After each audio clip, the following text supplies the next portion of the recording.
तो ये जगत भी भूल गया, आप लोग कौन बैठे हैं मुझे याद ही नहीं। तो जब ये पद सुनने पर इस तरह से वृत्ति जाती है तो ये जिनका पद है उस ब्रज में और उन राधा की क्या अवस्था होगी इसका हम लोग अनुमान नहीं लगा सकते। तो ये एक प्रसंग ऐसा है,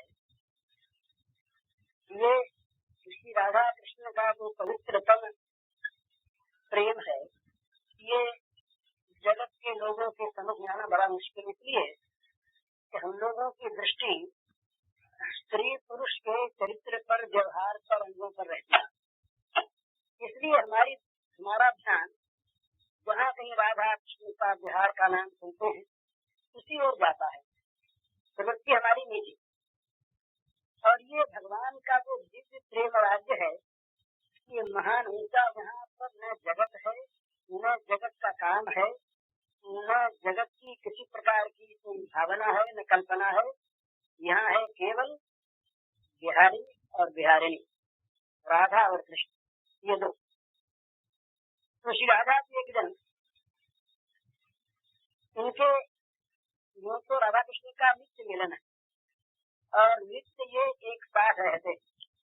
राधा कृष्ण में जो भेद मानते हैं उनके लिए ब्रह्मवत में आया है कि 60,000 वर्ष तक वो नरक में रहे, ऐसी बात। दोनों एक ही, परंतु इस लीला में इनकी दो गतियां चलती। उस दिन अपने बात हुई राधाकृष्ण के दिन, एक संयोग, एक वियोग, एक मिलन, एक विप्रलम्भ। ये सरस्वती भाषा में इनका नाम संभोग और विप्रलम्भ, संयोग और वियोग, मिलन और विरह। लेकिन चित्त चाहता है नित्य मिले रहे। तो नित्य कैसे क्यों रहे? तो मन में मिले हुए हैं। तो ये ऐसी सुंदर चीज है, श्री राधा के मन में तो मनमोहन है, उनके मन में दूसरी कोई चीज किसी समय भी आती ही नहीं, कल्पना नहीं आती। ये जो योग का सबसे ऊंचा जो असंप्रज्ञात समाधि का विषय है जिसमें परमात्मा में जा करके वृत्ति निरुद्ध हो जाती, योग का अंतिम ध्येय है योग निरोधा। योग की 5 वृत्तियां हैं, मूढ़, चित्त, विक्षिप्त, एकाग्र, विरुद्ध। और योग का अंतिम ध्येय है चित्त वृत्ति का निरोध, भगवान में, परमात्मा में असंप्रज्ञात समाधि, परमात्मा के सिवा और कुछ रह ही न जाए। ये इनको था सहज प्राप्त। इनके मन में नित्य मनमोहन, लेकिन इनके मन में आई अंदर के श्री कृष्ण को बाहर निकाल के देखो तो ये बाहर तो बाहर यूं भी आ जाते। तो इन्होंने सोचा अपने मन में कि आज अंदर जो मनमोहन बस रहे हैं उनके एक एक अंग को अपने हाथ से चित्र पर अंकित कर दें, मूर्ति बना लो। हाँ, तो सामने वो एक पट रख लिया मूर्ति अंकित करने के लिए, वो रंग रख लिए और तुलिका हाथ में ले, और श्रीमती जी मूर्ति अंकित करने लगी। श्रीमती मूर्ति अंकित करती, मधुर तुलिका कोमल कर में लय लाना रंग। अब ये है बड़ा सुंदर भाव है कि कहीं तुलिका कठोर हो, कहीं तुलिका कठोर हो, जिस तुलिका से अंकित कर रहे हैं उसमें कहीं कोई कठोरता हो तो अंग अंकित करें और फिर उस पर फिरावें तो कहीं अंग में बर्दाश्त हो, तो चित्र भावना नहीं है। तो मधुर तुलिका हाथ में ली, जो बड़ी बड़ी सुंदर मीठी तुलिका, इसमें मीठापन, जीभ के स्वाद पर मीठापन नहीं है, मीठा स्वभाव होता है, मीठा दृश्य होता है, मीठी वाणी होती है। तो वो तुलिका भी मीठी। अब तुलिका मीठी लेकर के भी फिर सोचती है कि कहीं हाथ कड़ा हो गया तो, और तुलिका तो मीठी है पर कहीं हाथ कड़ा हो गया और कहीं हाथ की ठेस लग गई तो कोमल कर ले, मधुर तुलिका कोमल कर ले में ले नाना रंग भरती। रंगों को सामने रख लिया, मधुर तुलिका हाथ में ली और नाना रंग भरने लगी। अब उनके लिए जगत नहीं है, इस समय जगत नहीं है, स्वयं मैं कौन हूँ, क्या कर रही हूँ, ये कुछ चिंतन नहीं है। तन्मय का तो वो अंदर का रूप जो है वो वृत्ति में आता है और विविध भांति अति मधुर मनोहर रूप बनाती जाती। भांति भांति से वो श्याम सुंदर का अत्यंत मधुर, जिसमें कहीं बेमिठास है ही नहीं। वल्लभाचार्य ने एक लिखा मधुराष्टक, वल्लभाचार्य जी का एक मधुराष्टक कभी सुनाएंगे आपको। उसमें वो कहते हैं कि सारा यहाँ तो मधुर ही मधुर है, ब्रज में माधुर्य के सिवा कुछ और है ही नहीं। वहाँ तो केवल माधुर्य है। कहीं चटपटी कुछ मिलती है तो बहुत लड्डू खाने के बाद जरा सी मिर्च ले ले मुंह में, लड्डू और खाने की इच्छा से। इसी प्रकार ब्रज की माधुर्य में कहीं कहीं ऐश्वर्य का छींटा आता है, तो है केवल मधुर। तो विविध भांति अति मधुर मनोहर रूप बनाती जाती श्रीमती तुलिका हाथ में लिए विविध भांति से रूप बनाती। मन की दशा है, स्थिति है, शरीर की दशा है, तो कहते हैं तन्मय मन दीर्घ दृष्टि अचंचल उमंग हृदय समान। मन तन्मय, मन में तल्लीनता है, कहीं दूसरा मन में कल्पना की कल्पना भी नहीं, सर्वथा तन्मय मन है। और आंखें, आंखों की नजर ठीक वो बना रही है, उस पर अचंचल लगी हुई है, निमेश नहीं पड़ती। निमेश पड़ने से चंचल हो जाती है। ये आंखों के जहाँ वर्णन आते हैं वहाँ एक आता है निर्निमेश नेत्र, पलकहीन नेत्र। ये श्री गोपियां जो हैं, ये जब श्याम सुंदर वन से आते थे, बड़ी मधुर इनकी चीजें हैं सब। तो ये शाम को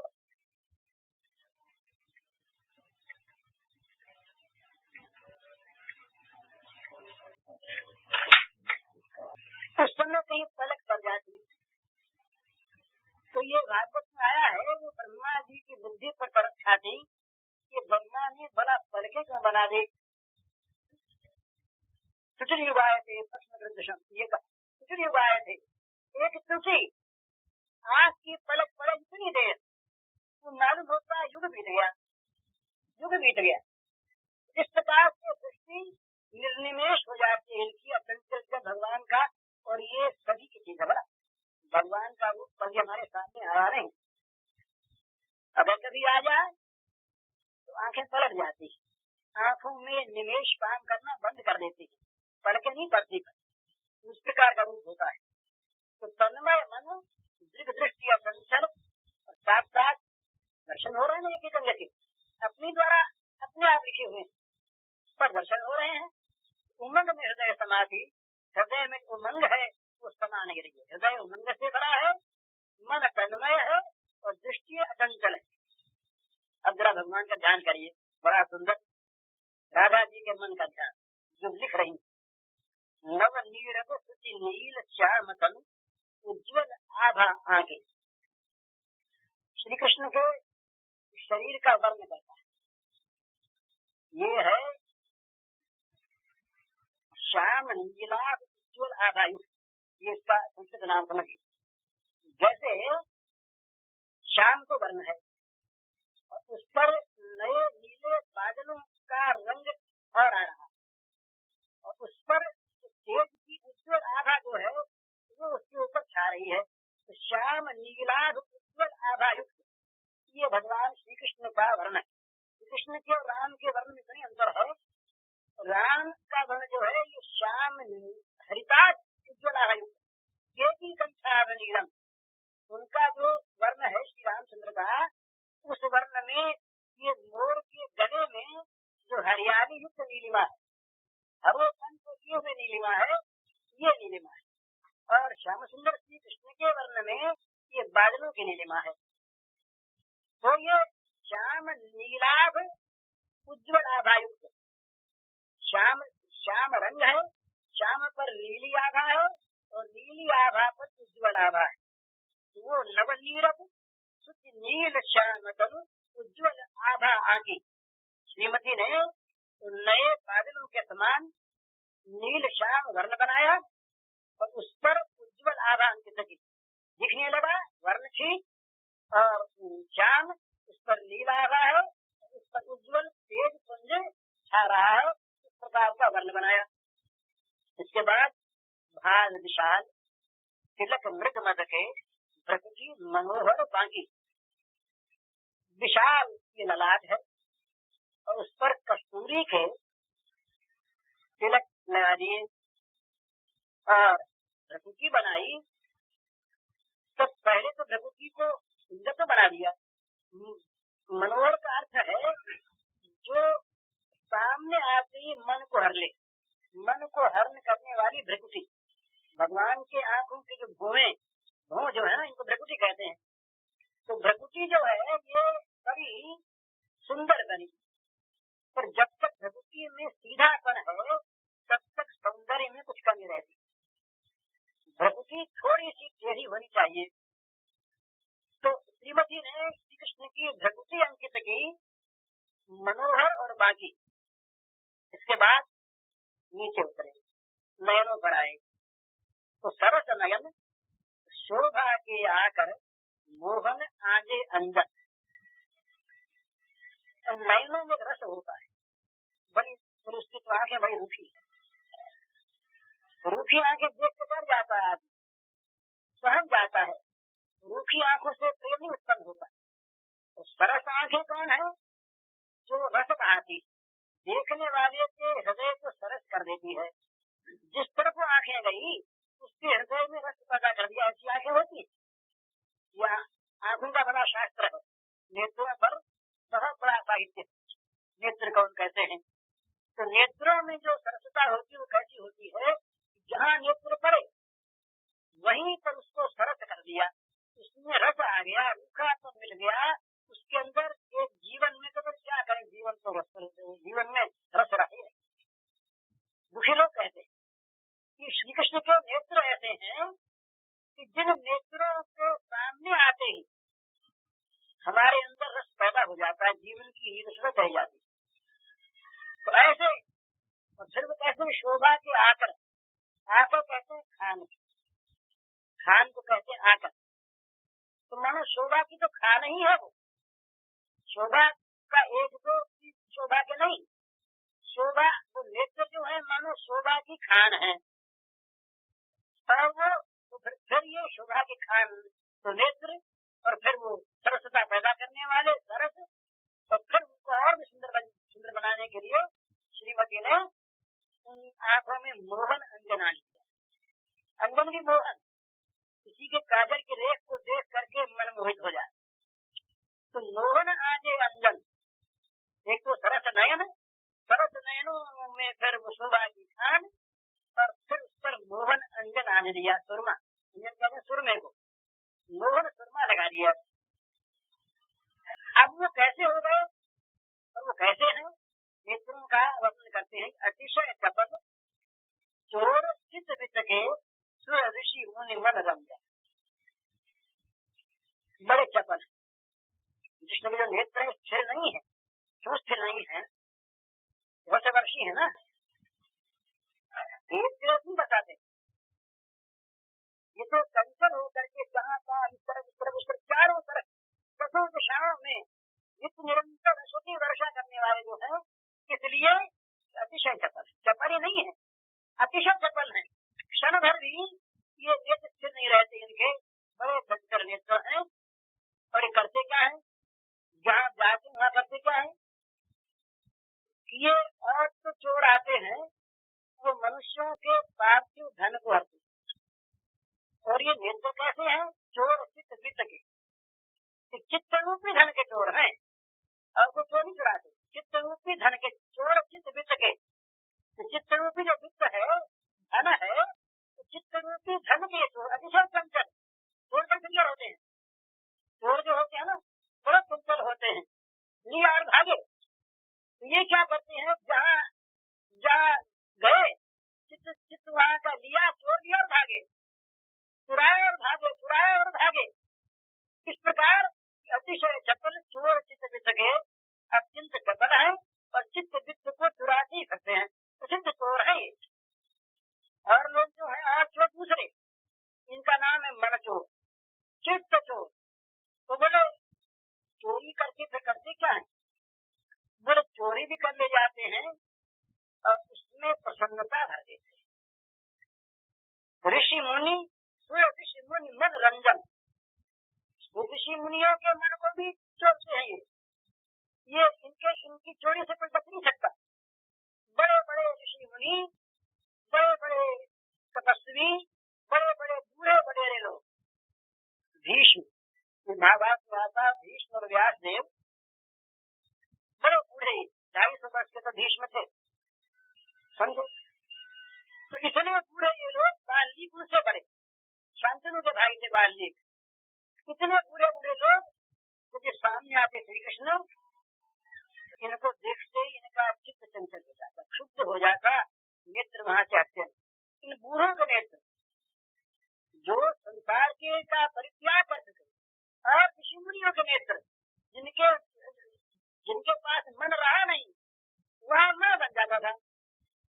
इनका जो दिव्य सौंदर्य है, ये मुनियों के मरे हुए मन को जिंदा कर देते। मरे हुए मन में वो इनको देखने की कामना जागृति देखते रहे ऋषि मुनि। व्यास ने, वशिष्ठ ने, ये बाल्मीकि ने, भीष्म ने, ऐसे लोगों ने जब देखा तो एक बार विश्वास के मन में आ गए। जब वो सुंदर विराट रूप दिखाया तो विश्वास ने कहा, महाराज अंधा तो हमें जरा सा मुझे दिखा दो ना एक बार। तारीफ सुनी, बड़ा सुंदर। तो इस प्रकार के चित्त वित्त का हरण करने वाले इनके सरस नेत्र और ऋषि मुनियों के मनों को हर कर उनको रंजन कर देने वाले। फिर और नीचे उतर अब आए उनकी मुस्कान का, मुख मुस्कान, नासिका मीठी, कानन कुंडल झलक, सुंदर इनका मुखमंडल है और मुख पर इनकी मुस्कान है ना, इस मुस्कान पर बड़ा साहित्य है। श्री कृष्ण की मुस्कान पर लखी जिन लाल की मुस्कान है, जिसने कहीं लाल की मुस्कान को लख लिया तो जगत से गया।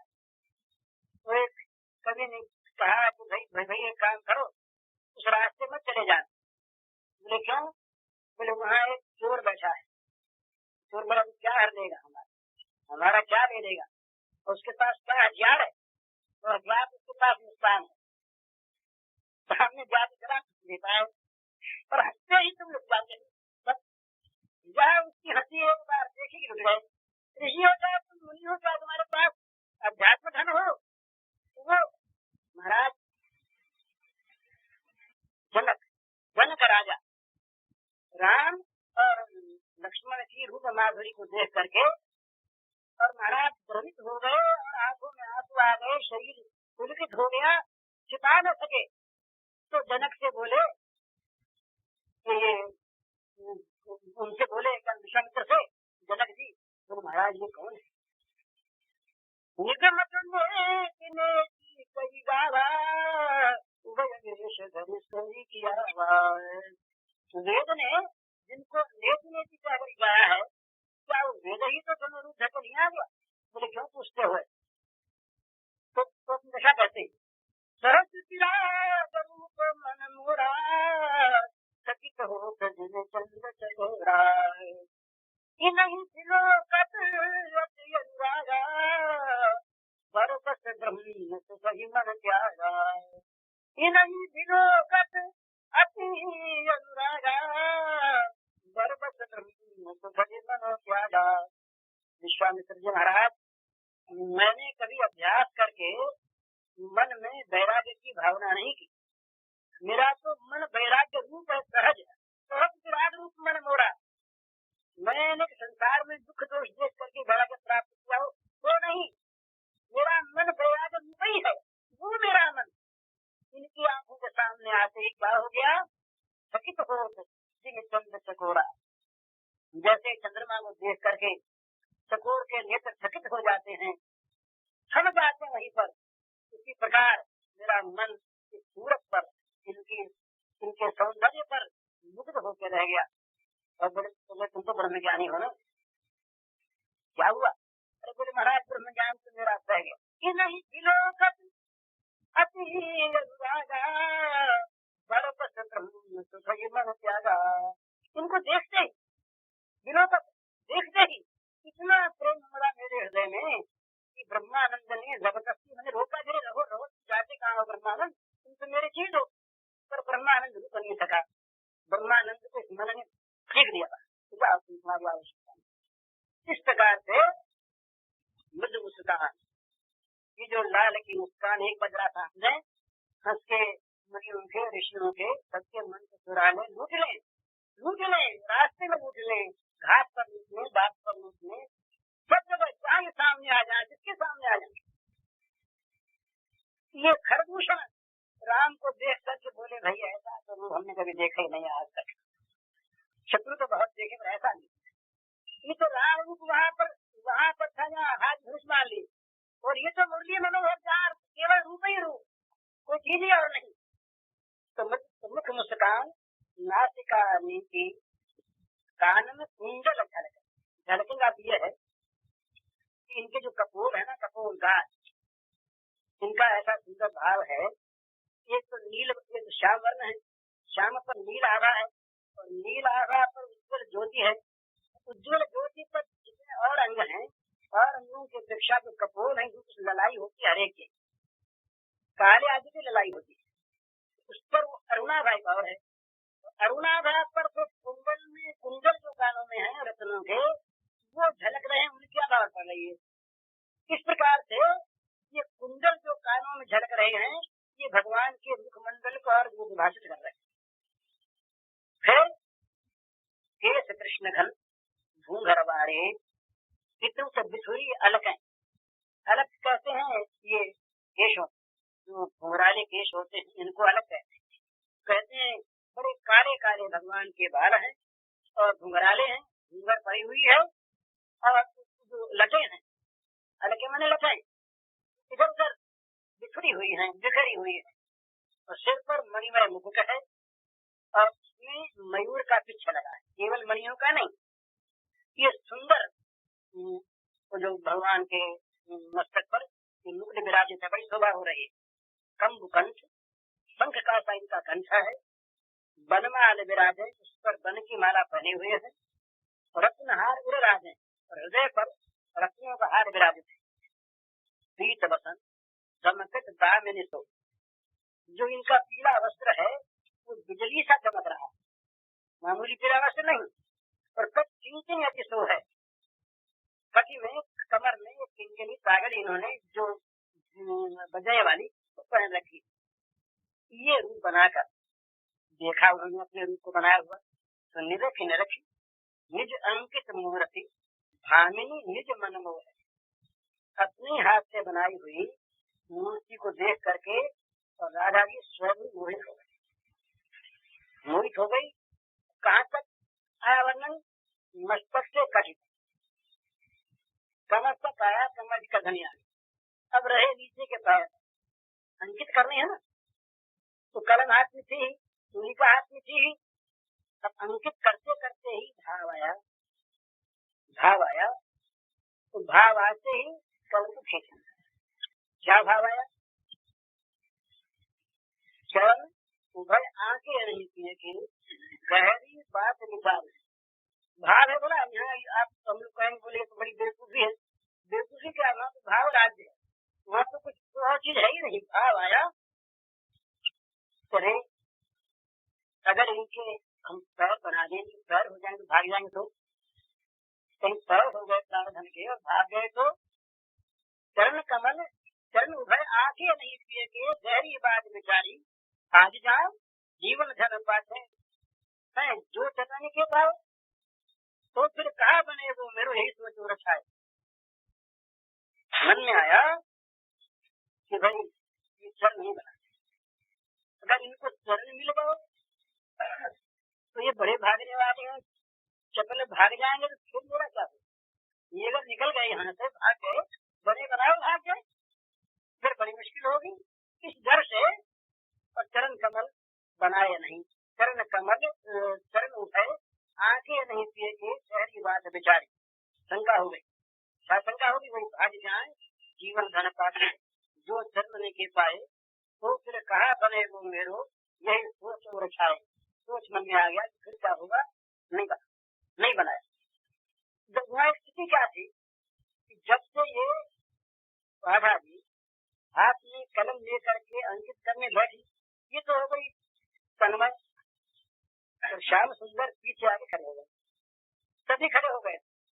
वो सब देख रहे थे भाव, कैसे कैसे कलम चलती है, कैसे कैसे वर्ण बनता है, कैसे कैसे रूप बनते हैं, सब देख रहे थे। अब जब उनको सशंकित देखा, चल नहीं बने और कलम खींच लिया, तो श्याम सुंदर समझ गए बस यही बात है, चरण इसीलिए नहीं बनाती जिनको भागने का डर है। तो पीछे खड़े थे, छाड़े निरख रहे मनमोहन, रीत रीत अति पावन, अत्यंत पवित्र रीति की रीति को पीछे खड़े हुए श्याम सुंदर देख रहे थे। बस ये चूलिका को खींच करके मूर्ति की तरफ देख की तन्मय हो गई, रह गई ऐसे ही, तो सामने आ गए, प्रकट भये से सामने आके हंस पड़े।